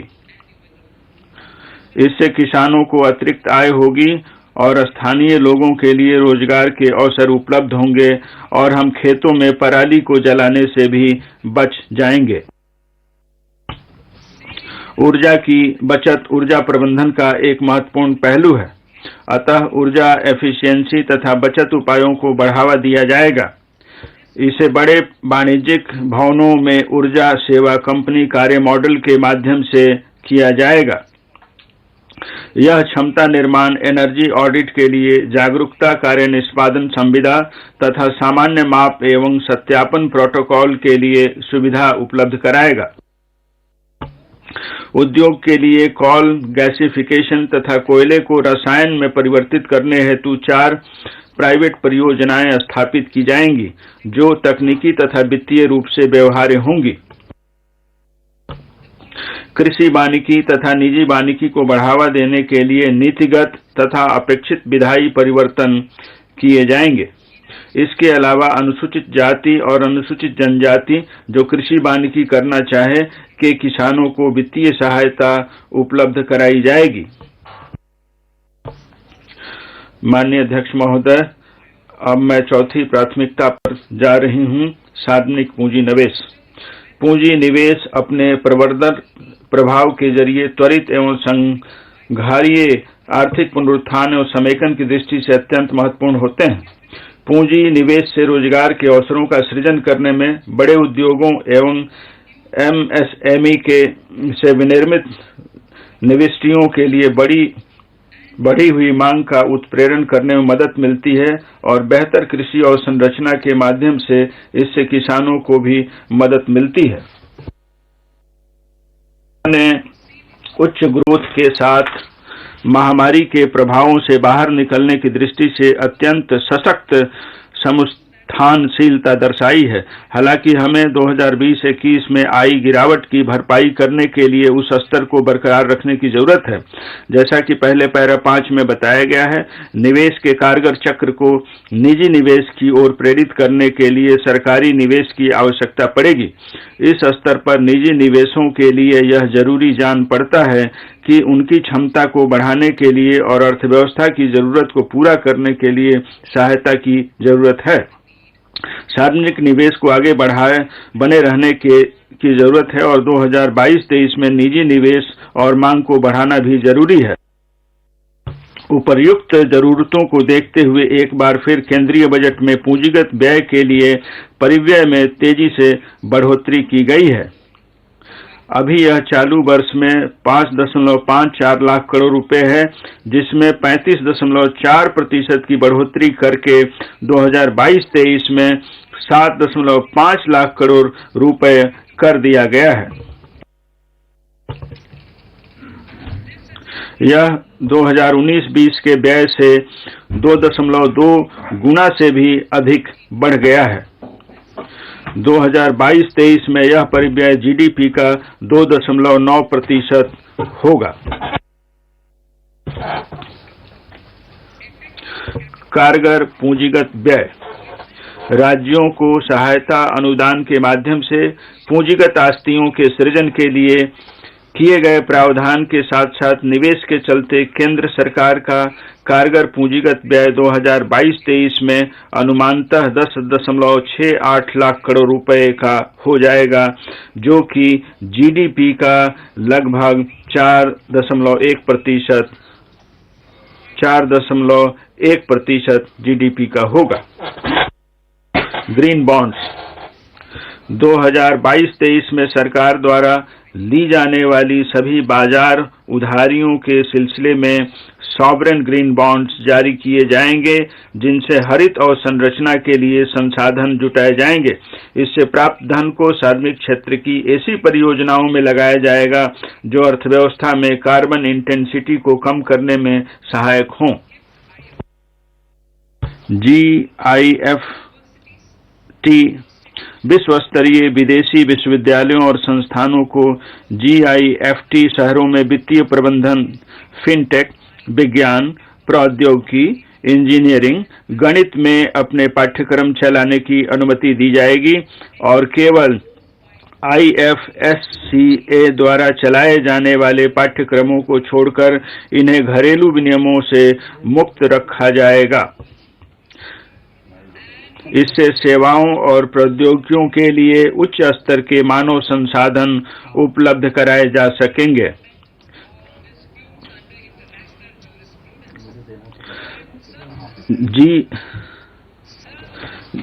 GIFT शहरों में अंतर्राष्ट्रीय विवाचन केंद्र की स्थापना की जाएगी, जिससे अंतर्राष्ट्रीय न्याय शास्त्र के अनुसार विवादों का समय पर समाधान किया जा सकेगा।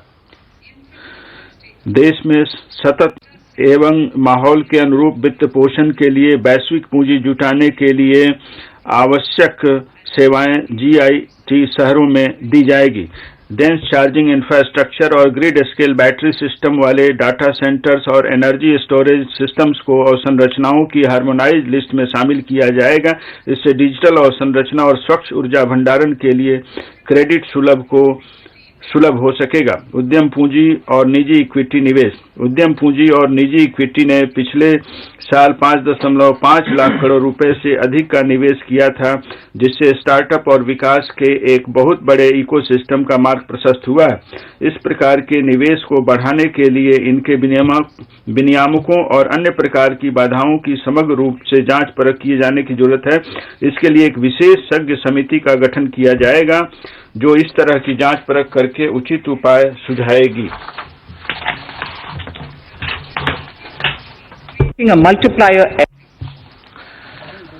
सरकार के द्वारा सहायता प्राप्त फंड्स NIIF और फंड्स के सिडबी फंड से अत्यधिक पूंजी प्राप्त हुई है, जिससे बहुआयामी प्रभाव देखने में आया है। प्रमुख उद्यमान क्षेत्रों जैसे कि climate action, deep tech, digital economy, pharma और एग्रीटेक को बढ़ावा देने के लिए सरकार सम्मिश्रित वित्त पोषण के लिए उद्देश्यपरक धन उपलब्ध कराएगी। जिसमें सरकार का हिस्सा 20% तक सीमित होगा और कोष का प्रबंधन निजी कोष प्रबंधकों के द्वारा किया जाएगा। अवसंरचना परियोजनाओं की वित्तीय संभावनाओं अवसंरचना की जरूरतों के वित्त पोषण के लिए यह जरूरी है कि सरकारी निवेश में बड़े पैमाने पर निजी पूंजी भी मिलाई जाए।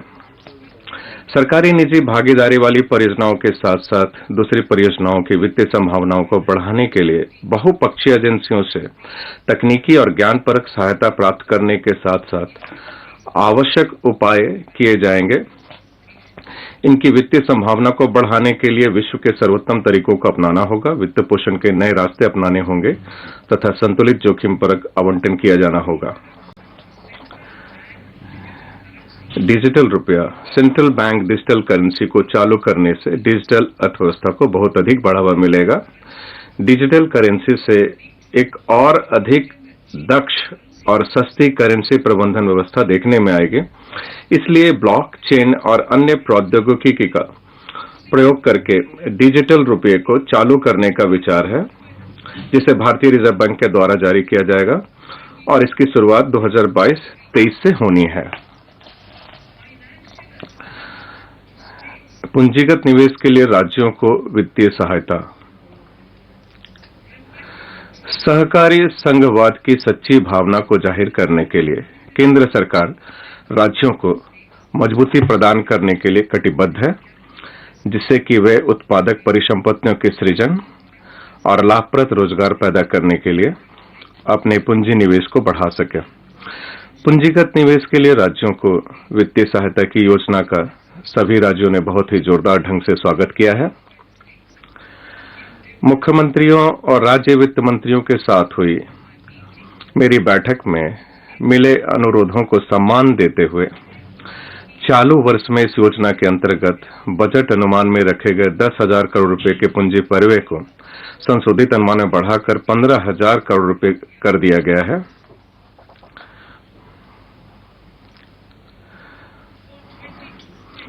वर्ष 2022-23 के लिए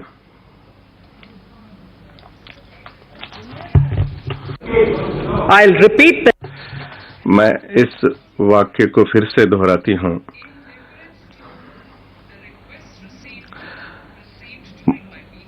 मुख्यमंत्रियों और राज्य वित्त मंत्रियों के साथ हुई मेरी बैठक में मिले अनुरोधों को सम्मान देते हुए चालू वर्ष में योजना के अंतर्गत बजट अनुमान में रखे गए 10,000 करोड़ रुपए के पूंजी परिव्यय को संशोधित अनुमान में बढ़ाकर 15,000 करोड़ रुपए कर दिया गया है। वर्ष 2022-23 के लिए अर्थव्यवस्था में सभी निवेशों को प्रेरित करने के लिए राज्यों की मदद करने के लिए 1 लाख करोड़ रुपए का आवंटन किया गया है।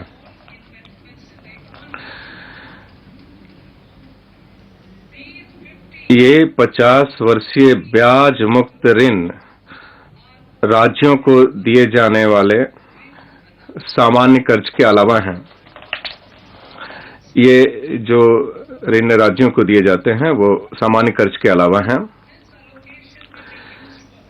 इस प्रकार के आवंटन का प्रयोग पीएम गति शक्ति से जुड़े निवेशों और राज्यों के अन्य उत्पाद परक पूंजी निवेश में किया जाएगा।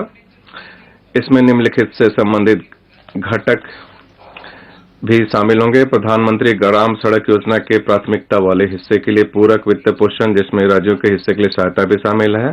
अर्थव्यवस्था का डिजिटलीकरण, जिसमें डिजिटल पेमेंट और ओएफसी नेटवर्क को पूरा किए जाने के बाद भी शामिल है। और भवन संबंधी उपनियमों, नगर नियोजन स्कीमों, ट्रांजिट ओरिएंटेड विकास और अंतरनीय विकास अधिकार से संबंधित सुधार हैं।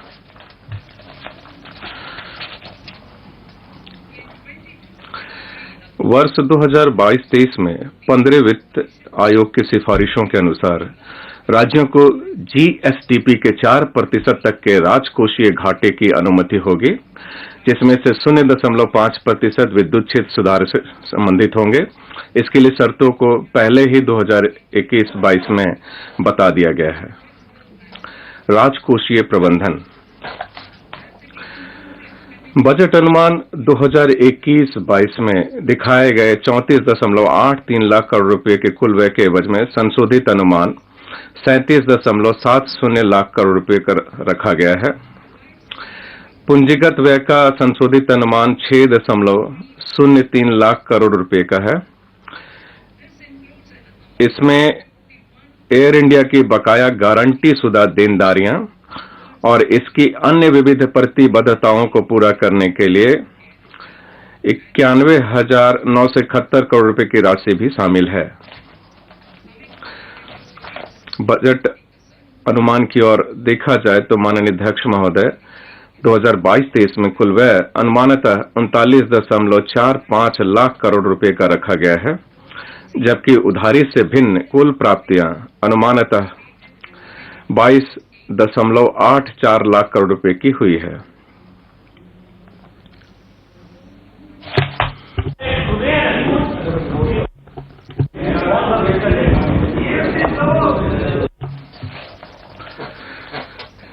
चालू वर्ष में संशोधित वित्तीय घाटा जीडीपी का अनुमानतः माननीय अध्यक्ष महोदय 6.9% है, जबकि बजट अनुमान में इसे 6.8% अनुमानित किया गया है।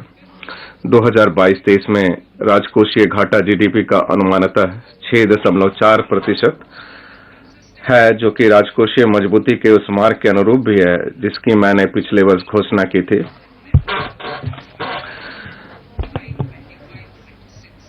कि 2025-26 तक राजकोषीय घाटे को 4.5% के नीचे ला दिया जाएगा। 2022-23 के राजकोषीय घाटे के स्तर को निर्धारित कर समय मैं सरकारी निवेश के माध्यम से प्रगति के पोषण की जरूरत के प्रति सजग हूं, जिससे कि हम और मजबूत और टिकाऊ बन सके। अब मैं अपने भाषण के भाग ख को पढ़ती हूं।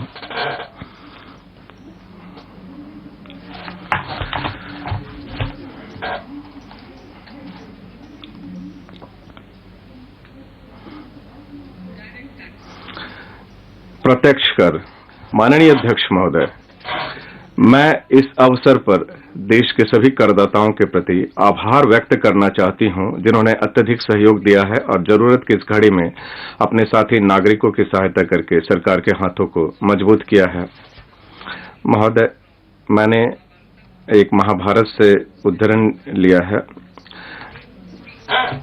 मैं चाहूंगी कि जो भाषण है उसको अधिक समय दिया जाए, लेकिन उसका जो भावार्थ है वो है कि राजा को किसी भी सरकार की ढिलाई न करते हुए और धर्म के अनुरूप करों का संग्रहण करने के साथ साथ राजधर्म के अनुसार शासन करके लोगों के योगक्षेम कल्याण के लिए अवश्य व्यवस्थाएं करनी चाहिए।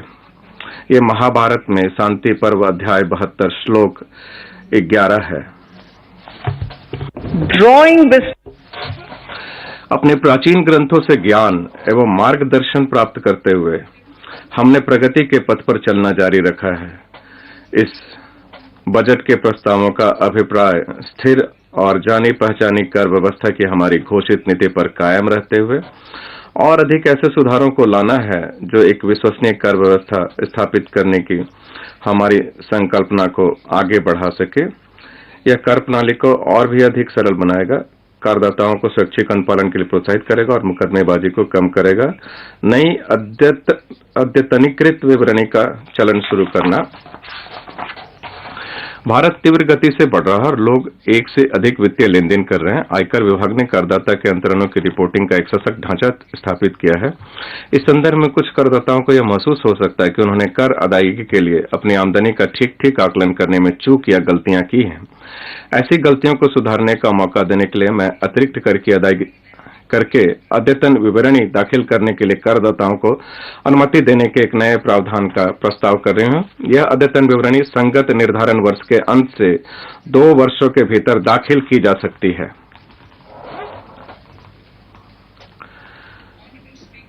माननीय अध्यक्ष महोदय, वर्तमान में यदि विभाग को यह पता चलता है कि निर्धारिती द्वारा कुछ आमदनी को दर्शाया नहीं गया है, तो वह न्याय निर्णयन की लंबी प्रक्रिया से गुजरता है। उसके बजाय अब इस प्रस्ताव से करदाताओं में भरोसा जगेगा, जिससे निर्धारिती स्वयं उस आमदनी को घोषित कर पाएंगे जिसको पूर्व में अपनी विवरणी दाखिल करते समय उन्होंने नहीं दर्शाया था। प्रस्ताव के पूर्ण विवरण वित्त विधेयक में दिए गए हैं। यह स्वैच्छिक कर अनुपालन की दिशा में एक सकारात्मक कदम है।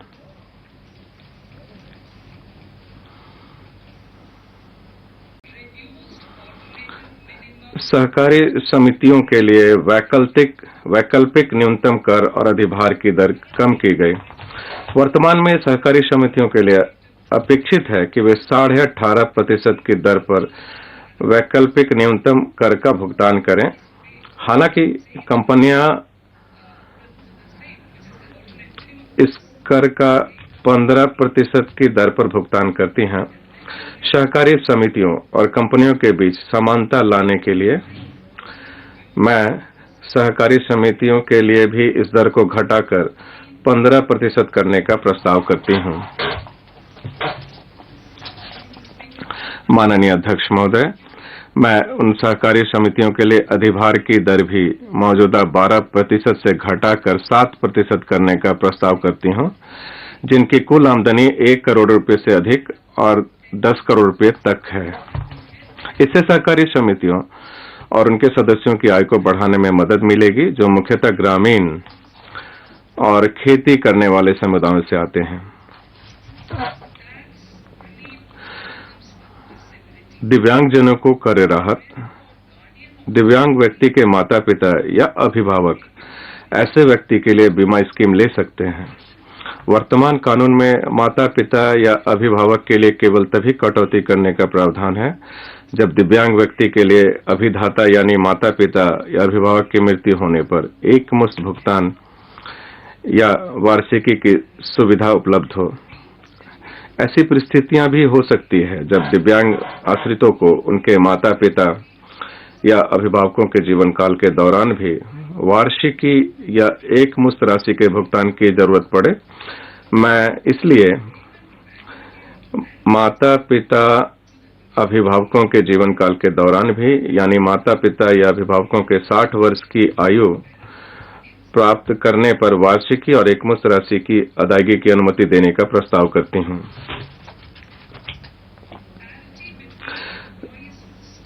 राज्य और केंद्र सरकार के कर्मचारियों के बीच समानता।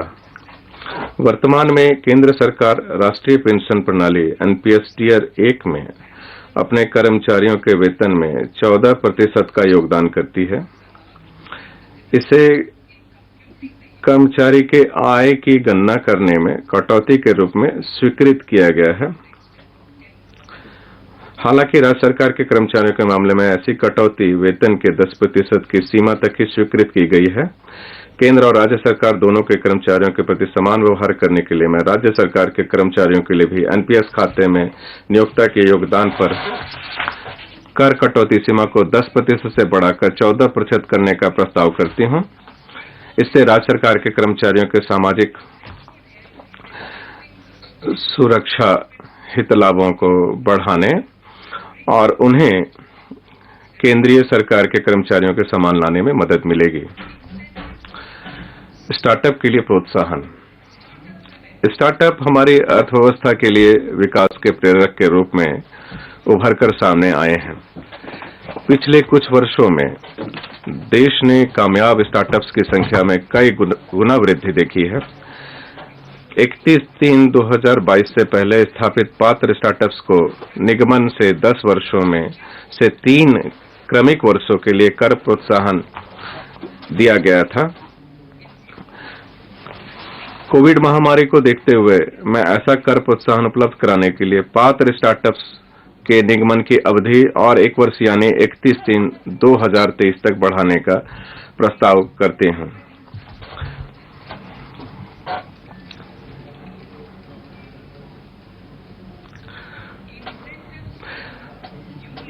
नव निगमित विनिर्माण कंपनियों के लिए रियायती कर व्यवस्था के अंतर्गत प्रोत्साहन। कतिपय घरेलू कंपनियों के लिए वैश्विक रूप से प्रतिस्पर्धी कारोबारी परिवेश कायम करने के लिए हमारी सरकार द्वारा नव निगमित घरेलू विनिर्माण कंपनियों के लिए 15% कर की रियायती कर व्यवस्था लागू की गई थी। मैं धारा 115 ख के अंतर्गत विनिर्माण या उत्पादन के आरंभ करने की अंतिम तिथि को 1 वर्ष यानी 31 मार्च 2023 से 31 मार्च 2024 तक बढ़ाने का प्रस्ताव करती हूं।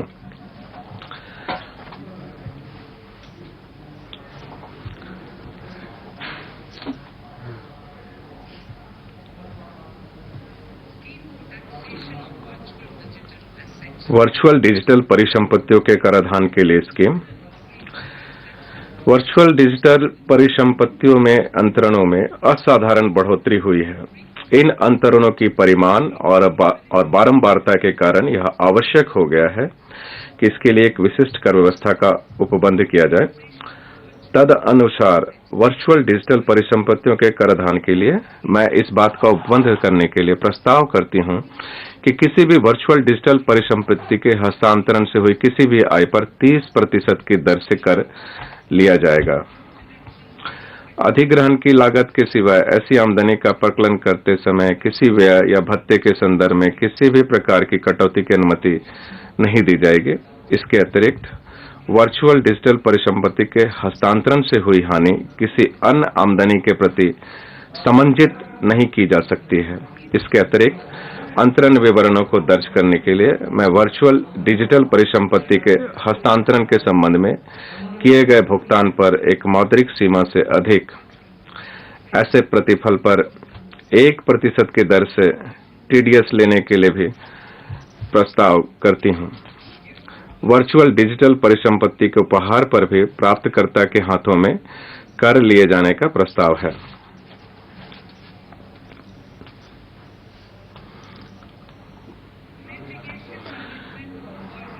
विभाग द्वारा बारंबार अपील किए जाने से बचने के लिए मुकदमा प्रबंधन। यह पाया गया है कि ऐसी अपीलें दायर करने में बहुत अधिक समय और संसाधन लगता है, जिनमें एक जैसे मुद्दे शामिल होते हैं। चुस्त दुरुस्त मुकदमा प्रबंधन की हमारी नीति को आगे बढ़ाते हुए मैं इस बात का उपबंध करने के लिए प्रस्ताव करती हूं कि यदि किसी निर्धारित के मामले में कानून का एक प्रश्न किसी भी मामले में अधिकारिता वाले उच्च न्यायालय या उच्चतम न्यायालय के समक्ष लंबित कानून के प्रश्न के सदृश है, तो विभाग द्वारा इस निर्धारित के मामले में आगे अपील दायर करना तब तक के लिए स्थगित कर दिया जाएगा जब तक कि वैसे कानून के प्रश्न पर अधिकारिता प्राप्त उच्च न्यायालय या उच्चतम न्यायालय द्वारा निर्णय न ले लिया जाए। इससे करदाताओं और विभाग के बीच बारंबार होने वाली मुकदमेबाजी को कम करने में बहुत अधिक मदद मिलेगी। आईएफएससी को आगे और बढ़ावा देने के लिए हमारे प्रयासों को आगे बढ़ाते हुए मैं एतद द्वारा इस बात का उपबंध करने का प्रस्ताव करती हूं कि अपतटीय व्युत्पन्नों लिखितों या किसी अपतटीय बैंकिंग यूनिट द्वारा काउंटर पर निर्गत व्युत्पन्नियों से अनिवासी को हुई आमदनी, रॉयल्टी से हुई आमदनी और जहाज को पट्टे पर देने के ब्याज और आईएफएससी में पोर्टफोलियो मैनेजमेंट सेवाओं से प्राप्त आमदनी विशिष्ट शर्तों के अधीन कर से मुक्त होगी। अधिभार का यौक्तिकरण। वैश्वीकृत कारोबारी दुनिया में ऐसी अनेक कार्य समुदाएं होती है जिनके निबंधन एवं शर्तों में एक सहायता संघ कंसोर्शियम का गठन किया जाना अनिवार्य रूप से अपेक्षित होता है। कंसोर्शियम के सदस्य सामान्यतः कंपनियां होती है। ऐसे मामलों में इन एओपी की आमदनी पर 37% तक का श्रेणीबद्ध अधिभार लगता है, जो अलग अलग कंपनियों पर लगाए जाने वाले अधिभार की तुलना से काफी अधिक है। तदनुसार मैं इन एओपी के अधिभार की उच्चतम सीमा 15% निर्धारित करने का प्रस्ताव करती हूं। इसके अतिरिक्त सूचीबद्ध इक्विटी शेयरों, यूनिट्स आदि पर दीर्घावधिक पूंजी अभिलाभों पर 15% का अधिकतम अधिभार देय होता है, जबकि अन्य दीर्घावधिक पूंजी अभिलाभों पर श्रेणीबद्ध अधिभार लगता है जो 37% तक हो सकता है। मैं किसी प्रकार की परिसंपत्तियों के हस्तांतरण से उत्पन्न दीर्घ आवधिक पूंजी अभिलाभों पर अधिभार को 15% की उच्चतम सीमा तक निर्धारित करने का प्रस्ताव करती हूं। इस कदम से स्टार्टअप समुदाय को प्रोत्साहन मिलेगा और विनिर्माण कंपनियों और स्टार्टअप्स को कर लाभ देने के साथ मेरा यह प्रस्ताव आत्मनिर्भर भारत के प्रति हमारी प्रतिबद्धता की पुनः पुष्टि करता है। कारोबारी व्यय के रूप में स्वास्थ्य एवं शिक्षा उपकर के संबंध में स्पष्टीकरण। आयकर कारोबारी आय की संगणना के लिए एक स्वीकार्य व्यय नहीं है, इसमें कर के साथ साथ अधिभार भी शामिल है। स्वास्थ्य एवं शिक्षा उपकर विनिर्दिष्ट शासकीय कल्याणकारी कार्यक्रमों के निधियन के लिए करदाता पर एक अतिरिक्त अधिभार के रूप में अधिरोपित किया जाता है, परंतु कुछ न्यायालयों ने स्वास्थ्य एवं शिक्षा उपकर को कारोबारी व्यय के रूप में स्वीकृत किया है, जो विधायी अभिप्राय के विरुद्ध है। विधायी अभिप्राय दोहराने के लिए मैं यह स्पष्ट करने का प्रस्ताव करते हूं कि आय और मुनाफे पर किसी भी अधिभार या उपकर को कारोबारी व्यय के रूप में स्वीकृत नहीं किया जा सकता है। कर वंचन की रोकथाम। माननीय अध्यक्ष महोदय, वर्तमान में तलाशी कार्यों में पता लगे अब अप्रकट आय के संबंध में हानि को आगे ले जाकर संबंधित करने के संबंध में अस्पष्टता है। ये पाया गया है कि अनेक मामलों में जिनमें अप्रकट आमदनी या बिक्री को छिपाने आदि का पता लगता है तो हानि के प्रति समंजन करने के भुगतान से बचा जाता है। निश्चितता लाने और करवंचनों में निवारक भय बढ़ाने के लिए मैं ये उपबंध करने का प्रस्ताव करती हूँ कि तलाशी एवं सर्वेक्षण कार्रवाइयों के दौरान पता लगे अप्रकट आय के संबंध में किसी भी प्रकार की हानि के प्रति समंजन की अनुमति नहीं दी जाएगी।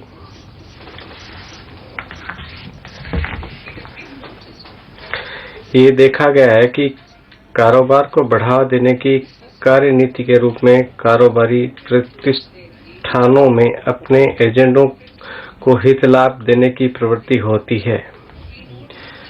ऐसे हितलाभ एजेंटों के हाथों में कर योग्य होते हैं। ऐसे अंतरणों का पता ठिकाना रखने के लिए मैं हितलाभ देने वाले व्यक्ति द्वारा कर कटौती के लिए उपबंध करने का प्रस्ताव करती हूँ, बशर्ते वित्त वर्ष में ऐसे हितलाभों का कुल मूल्य 20,000 रुपये से अधिक ना हो। कुछ अन्य बदलाव भी किए जा रहे हैं जिनके ब्यौरे वित्त विधेयक में दिए गए हैं। अब आती हूँ अप्रत्यक्ष कर। जीएसटी में बहुत ही ऐतिहासिक सुधार हुआ है।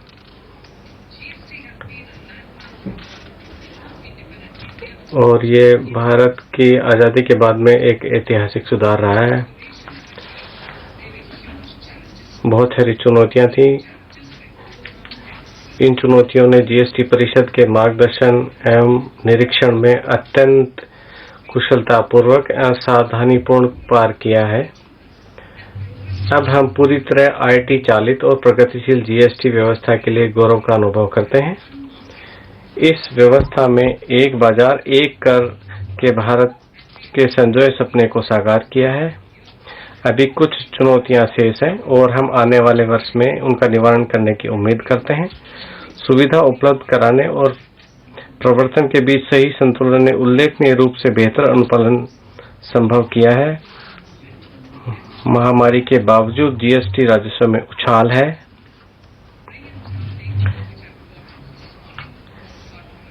ये मेरे भाषण का भाग नहीं है जो आज सुबह ही पता चला है। यह सबके ज्ञान के लिए बताना चाहूँगी। मैं इस सभा के संज्ञान में लाना चाहती हूँ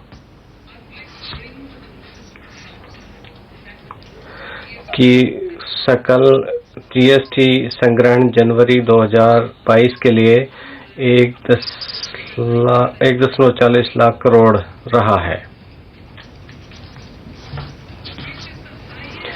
जो अधिकतम है अब तक का जीएसटी के लागू होने के बाद में ये सबसे ज्यादा रहा है। ये संभव हुआ है क्योंकि हमारी तेजी से अर्थव्यवस्था में वृद्धि हुई है। कोविड के बाद में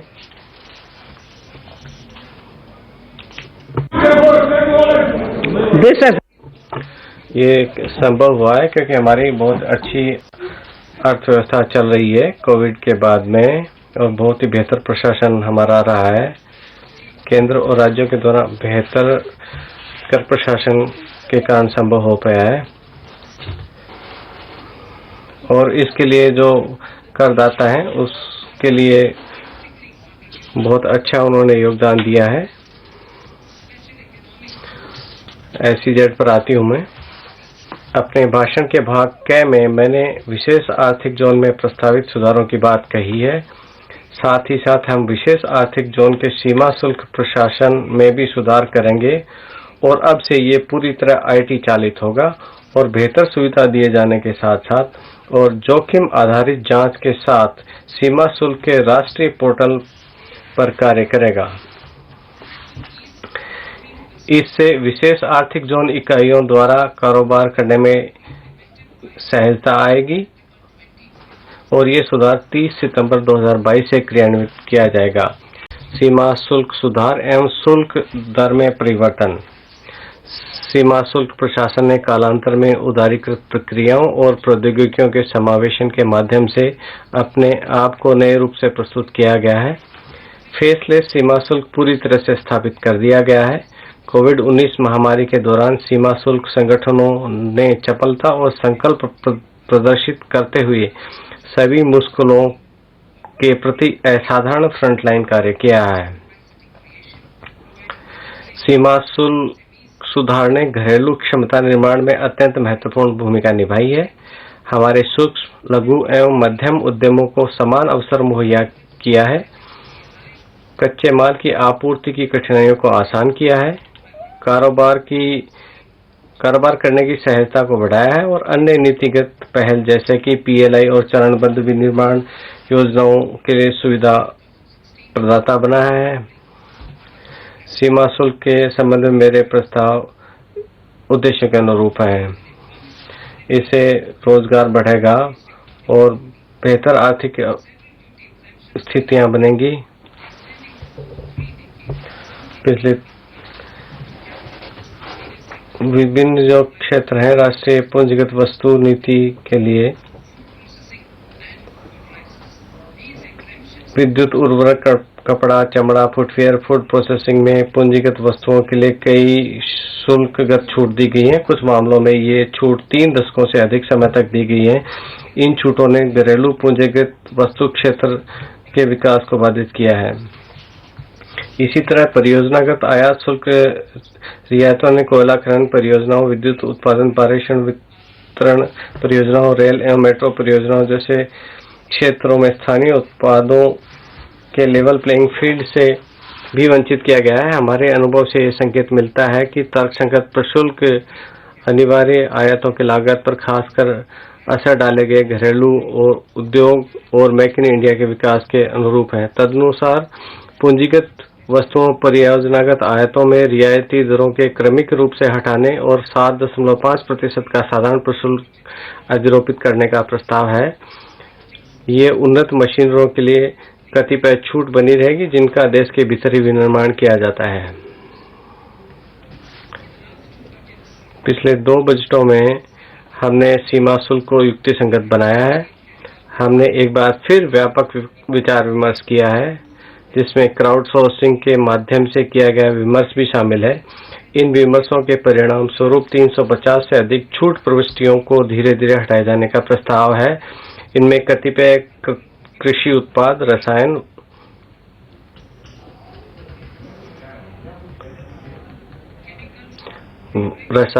वस्त्र, मेडिकल उपकरण और ड्रग्स एवं औषधियां शामिल हैं जिनके लिए पर्याप्त घरेलू क्षमता मौजूद है। आगे एक सरलीकरण उपाय के रूप में कई रियायती दरें इन्हें विभिन्न अधिसूचनाओं के माध्यम से विहित करने के बजाय सीमा प्रशुल्क अनुसूची में ही समाविष्ट की जा रही हैं।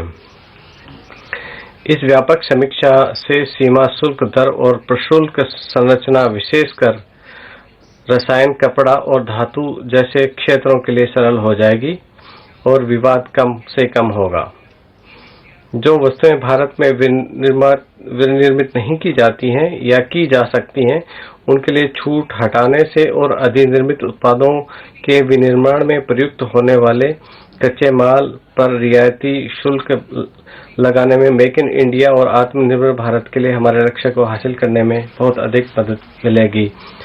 हम आती हूँ इलेक्ट्रॉनिक्स पर। इलेक्ट्रॉनिक विनिर्माण तेजी से बढ़ रहा है। श्रेणीबद्ध दर संरचना मुहैया कराने के लिए सीमा शुल्क की दरों में आंशिक संशोधन किया जा रहा है ताकि पहनने योग्य उपकरणों, श्रवण उपकरणों और इलेक्ट्रॉनिक स्मार्ट मीटरों को घरेलू विनिर्माण की सहूलियत दी जा सके।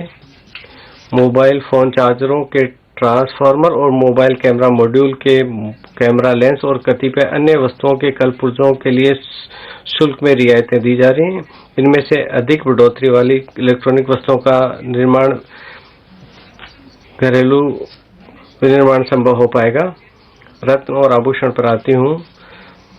रत्न एवं आभूषण को बढ़ावा देने के लिए काटे गए एवं तराशे गए हीरे एवं रत्न पत्थरों पर सीमा शुल्क 5% किया जा रहा है। सिर्फ काटे गए हीरों पर शुल्क शून्य लगेगा। ई कॉमर्स के माध्यम से आभूषण के निर्यात की सुविधा प्रदान करने के लिए एक सरल विनियामक फ्रेमवर्क इस साल के जून तक क्रियान्वित किया जाएगा। अल्प मूल्यांकित इमिटेशन आभूषण के निर्माण को बढ़ावा देने के लिए इमिटेशन आभूषण पर सीमा शुल्क को इस तरह निर्धारित किया जा रहा है कि इसके निर्यात पर कम से कम 400 रुपये प्रति किलोग्राम शुल्क अदा किया जाए। कतिपय अत्यंत महत्वपूर्ण रसायन नामतः मेथेनॉल, एसिटिक एसिड और पेट्रोलियम रिफाइनिंग के लिए हैवी फीड स्टॉक पर सीमा शुल्क कम किया जा रहा है, जबकि सोडियम साइनाइड पर शुल्क बढ़ाया जा रहा है क्योंकि इसके लिए पर्याप्त घरेलू क्षमता मौजूद है। इन बदलावों से घरेलू मूल्यवर्धन को बढ़ावा देने में मिलेगी। एमएसएमई पर आती हूँ। छातों पर शुल्क बढ़ाकर 20% किया जा रहा है। छातों के कल पुर्जों की छूट वापस ली जा रही है। कृषि क्षेत्र के लिए भी उन औजारों और साधनों पर छूट को युक्ति संगत बनाया जा रहा है जो भारत में विनिर्मित की जाती हैं। पिछले वर्ष इस्पात स्क्रैप को दी गई सीमा शुल्क को एक और वर्ष के लिए दी जा रही है ताकि एमएसएमई के द्वितीयक इस्पात उत्पादों को राहत मिल सके। स्टेनलेस स्टील और कोटेड स्टील फ्लैट उत्पादों, मिश्रित इस्पात की छड़ और हाई स्पीड स्टील पर कतिपय डंपिंग रोधी और सीवीडी को धातुओं की मौजूद उच्च कीमत को देखते हुए व्यापक लोकहित में समाप्त किया जा रहा है। निर्यात को प्रोत्साहन देने के लिए वस्तुओं जैसे सजावटी सामान, trimming, fasteners, button, zipper, lining सामग्री, विनिर्देश चमड़ा, फर्नीचर फिटिंग्स और पैकेजिंग बॉक्स, जिनकी हस्तशिल्प कपड़े और चर्म परिधानों, लेदर, फुटवियर और अन्य वस्तुओं के वास्तविक निर्यातकों को जरूरत पड़ सकती है पर छूट दी जा रही है। माननीय अध्यक्ष महोदय, झींगी जलीय खेती के लिए अपेक्षित कतिपय निविष्टियों पर शुल्क घटाया जा रहा है ताकि इसमें निर्यात को बढ़ाया जा सके। ईंधन का सम्मिश्रण इस सरकार की एक प्राथमिकता है। ईंधन के सम्मिश्रण के प्रयासों को प्रोत्साहित करने के लिए असम्मिश्रित ईंधन पर 1 अक्टूबर 2022 से 2 रुपये प्रति लीटर का अतिरिक्त विभेदक उत्पाद शुल्क लगेगा।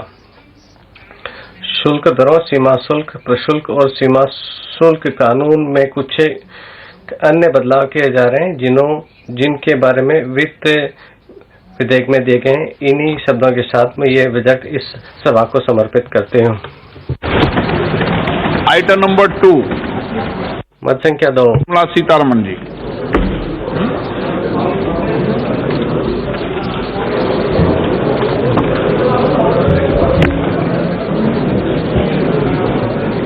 With your permission, और आपकी अनुमति से मैं सभा पटल पर निम्नलिखित तो वित्तीय जवाबदेही है और बजट प्रबंधन एफआरबीएम के अंतर्गत निम्नलिखित प्रस्ताव करती हूँ। एक वक्तव्य है, एक लघु फ्रेमवर्क के बारे में, फ्रेमवर्क के संबंधित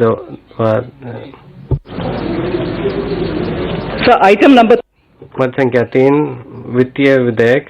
आपकी अनुमति से मैं प्रस्ताव करती हूँ कि इस वित्त विधेयक को पेश करने की अनुमति दी जाए। कि वित्त विधेयक को पुनर्स्थापित करने की अनुमति प्रदान की जाए। जो सदस्य इसके पक्ष में हाँ गए, जो सदस्य विरोध में ना गए, मेरे विचार में निर्णय हाँ वालों के पक्ष में, हाँ वालों के पक्ष में। माननीय मंत्री जी वित्त विधेयक को पुनर्स्थापित करें। Sir, I introduce the bill. मैं विधेयक पुनर्स्थापित करती हूँ। सभा की कार्रवाई कल बुधवार दिनांक 2 फरवरी 2022 को 4:30 बजे तक के लिए स्थगित की जाती है।